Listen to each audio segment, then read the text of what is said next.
Buenos días a todas las personas que están aquí presentes. Somos del grupo 1, formados por Andrea, Rosa y quien les habla, Lili Bazán. Hoy día vamos a hablar sobre América colonial en el siglo XVII y XVIII. Aquí mis compañeras van a presentar algunos subtemas de los que van a hablar. La religión católica del virreinato. Durante la conquista de América, los soldados españoles tuvieron un gran proyecto, que era introducir la religión católica a los indígenas, para que se pudieran salvar del pecado. Esto generó varios conflictos, ya que a los indígenas que no aceptaban esta religión los quemaban vivos, en frente de adultos y niños. Las órdenes religiosas. Esos fueron los primeros en traer el cristianismo en América. Fueron los dominicos, los franciscanos, los mercedarios, los agustinos y los jesuitas. Todos estos religiosos se pusieron en contacto con los nativos y algunos murieron en el ejército de su nación. La Inquisición. El Tribunal de Santo Oficio fue el encargado de vigilar el estricto cumplimiento de la fe católica. La Inquisición perseguía a los judaizantes, a los protestantes, a los hechiceros y a los pecadores. Estos no acataban con la fe católica. Santidad del virreinato. Durante el virreinato, el Perú fue el país que tuvo la mayor cantidad de santos. Aparecieron desde 1560 hasta 1670.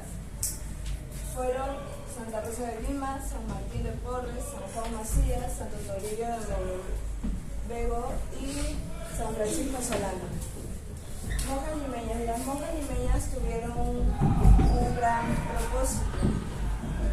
Los primeros conventos limeños femeninos fueron convento de Santa Clara en 1549, monasterio de la Concepción en 1573 y monasterio de Santa Catalina del Siena en 1601. Las monjas no solo estaban encerradas en un convento, sino también hacían cosas, manualidades y enseñaban la educación religiosa. Si hablamos de la caridad, estas ayudaban a los pobres y a los niños hambrientos, les daban comida y cobijo. También las monjas se dedicaron a la educación. Enseñaron la lectura, la escritura, la aritmética y la doctrina religiosa. Virreinato de Brasil. Brasil fue oficializado como un virreinato alrededor de 1763. En ese entonces, la capital de la ciudad de Brasil estaba siendo transferida. También se sabe de que en 1775 los estados brasileños, Brasil, Maranhão y Gran Pará, se unieron al virreinato de Brasil, teniendo como capital a Río de Janeiro. A tal virreinato se le denominó con el nombre de el Virreinato del Río de la Plata, que nació con el objetivo de fortalecer a la presencia española. El primer virrey de Brasil fue Jorge de Mascarenhas.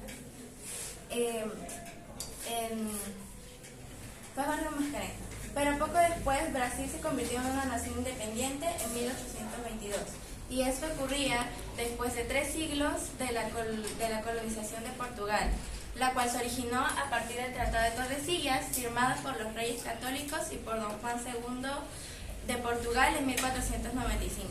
Otro dato es que cuando los portugueses llegaron a esta tierra, la llamaron Pau Brasil y de ahí surgió su nombre. Ahora yo les voy a explicar sobre los 4 virreinatos más que ocurrieron: el de Perú, Nueva Granada, Nueva España y el de Río de la Plata. Comenzaré con Nueva España en el año 1492, que fue la conquista de América. Ya que hay un territorio inexplorado, vino el Imperio Azteca y luego el conquistador Hernán Cortés. Aquí ya estamos en el 8 de marzo de 1535, donde este conquistador prácticamente fundó México, que sería la capital de este virreinato. Luego de eso, en 1782 llegaron las reformas borbónicas. La actividad aquí era extractivista, ya que sacaban los recursos naturales y luego los sobreexplotaban. Había una audiencia de México ubicada en la capital, pero esta no funcionaba mucho, así que se hizo el Consejo de Indias, que fue prácticamente para organizar el territorio y para que los demás pagaran su tributo. Las reformas borbónicas hicieron muchos cambios aquí, lo que ocasionó que en 1821 iniciara la guerra de la independencia, que fue por varios factores. Número 1, la invasión francesa, la mala gestión de virreyes, y que los habitantes o la población ya tenían más de estas ideas. Además que prácticamente hubo una confirmación en la Constitución de Cádiz, que fue una fuerte liberación. Así todo acabó en ese año.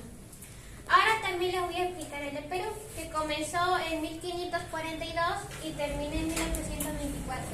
Sabemos que nuestro territorio era muy extenso, prácticamente de aquí hasta aquí. Teníamos todo esto que prácticamente es la mitad del continente. Pero las reformas borbónicas nos quitaron esta parte. Y esta parte de aquí se separó porque estaba muy expuesta a ataques enemigos y se convirtió en el virreinato de Río de la Plata. Y solamente nos quedamos con la parte amarilla. Pero sabemos que actualmente también nos quitaron más territorio y se quedó con esta parte. Pero yo les voy a explicar qué pasó después de que nos arrebataran estas dos partes que las marqué de sola parte. Entonces, sabemos que el virreinato empezó en esta fecha. Ahí no lo dirigían nosotros los peruanos, más bien sabemos que vinieron algunos virreyes de, por ejemplo, Europa o también de España, quienes nos gobernaron. Se llamaban los virreyes. Los virreyes que estaban en la cabeza de todo. Luego estaba el Consejo de Indias, que era una institución muy importante. Las audiencias, que se dividían en dos: virreinales, que está en Lima, la actual capital, y las subordinadas, que dependían de estas. Y por último estaban las intendencias, que lo podríamos llamar como los alcaldes actualmente. No estaban en el último nivel de poder o jerarquía. Así que en un sector, que eran los criollos, que no tenían mucho poder, ellos querían tenerlo y ellos fueron quienes impulsaron a tener estas ideas. Las tropas españolas, al saber que tenían eso, se fueron a Cusco, donde prácticamente no habían alcanzado las ideas independentistas. Al final todo terminó en la batalla de Ayacucho en esta fecha, pero sabemos que en 1821 don José de San Martín vino a proclamar la independencia el 28 de julio. Luego está el virreinato de Río de la Plata. Ya sabemos que fue antiguamente parte de Perú, pero luego se separó por estar muy expuesto a ataques. Y también por otra razón, que sería que la metrópoli, o sea, Nueva España, necesitaba esconder sus riquezas de Portugal y también de Inglaterra. Por eso todo lo puso aquí. Entonces, en el Río de la Plata comenzó todo en 1777, ya que Felipe III lo juntó todo esto en una real cédula, que sería un archivo entre la autoridad y la población para ponerle inicio a esto. Así que ya que estaba, digamos, junto a Perú, que tenía ideas independistas, y a la metrópoli, que también las tenía, no tardó mucho en llegar. Por eso en 1809 comenzó la primera revolución para que entre estas tres fechas se independizaran algunos países, como Argentina, Paraguay y también Uruguay. Y para finalizar, el virreinato de Nueva Granada. Este virreinato estaba más o menos por aquí, o sea, entre los dos océanos. Por eso era una buena base estratégica y se unió con un conjunto de la Capitanía General de Venezuela, la Audiencia de Quito y la Audiencia de Santa Fe. Todo esto hizo que ese territorio fuera el virreinato de Nueva Granada. Pero hubieron influencias de ideas ilustradas. Las ideas independistas no tardaron en llegar y el 25 de mayo de 1822 fue su independencia. Pero antes de la influencia de ideas ilustradas, como era una buena base estratégica, había un aumento de población, por lo que había muchas personas ahí. Así que no pudieron manejarlo bien financieramente, por eso todo cayó en bancarrota, pero luego se estabilizó. Y después llegamos a esto.